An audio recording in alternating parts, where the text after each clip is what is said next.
আগামী 12 ফেব্রুয়ারি জাতীয় নির্বাচনের পর জামাত ইসলামীর সঙ্গে কোনো ধরনের ঐক্যবদ্ধ সরকার গঠনের সম্ভাবনা স্পষ্টভাবে নাকচ করেছেন বিএনপি চেয়ারম্যান তারেক রহমান। তিনি জানিয়েছেন, বিএনপি এককভাবেই সরকার গঠনে আত্মবিশ্বাসী এবং রাজনৈতিক প্রতিদ্বন্দ্বীদের বিরোধী দল হিসেবেই দেখতে চান। শুক্রবার ঢাকায় দলের কার্যালয়ে রয়টার্সকে দেওয়া এক সাক্ষাৎকারে তারেক রহমান বলেন, রাজনৈতিক প্রতিপক্ষদের সঙ্গে সরকার গঠন করা গণতান্ত্রিক রাজনীতির সঙ্গে সাংঘর্ষিক। তার ভাষায়, আমি কিভাবে আমার রাজনৈতিক বিরোধীদের সঙ্গে সরকার গঠন করব, তাহলে বিরোধী দল থাকবে কে? তিনি আরো বলেন, জামাত ইসলামী সংসদে বিরোধী দলে থাকলে সেটিকে একটি শক্তিশালী ও কার্যকর বিরোধী দল হিসেবেই তিনি প্রত্যাশা করবেন।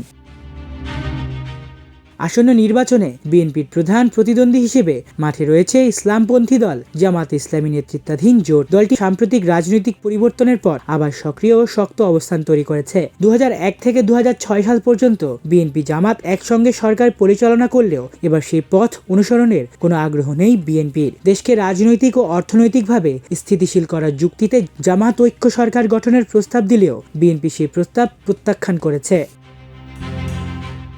বিএনপি নেতারা দাবি করছেন, 300 আসনের সংসদের দলটি 2/3 বেশি আসনে জয় পেতে পারে। বিএনপি নিজে 292টি আসনে নির্বাচন করছে এবং বাকি আসনগুলোতে তাদের মিত্ররা প্রতিদ্বন্দ্বিতা করছে। তারেক রহমান নির্দিষ্ট আসন সংখ্যার কথা না বললেও সরকার গঠনের জন্য প্রয়োজনীয় সংখ্যাগরিষ্ঠতা অর্জনের বিষয়ে তিনি আত্মবিশ্বাস প্রকাশ করেন। জনমত জরিপগুলোতেও বিএনপির জয়ের সম্ভাবনার কথা উঠে এসেছে, যদিও জামাত জোটের কাছ থেকে কঠিন প্রতিদ্বন্দ্বিতার আশঙ্কা রয়েছে।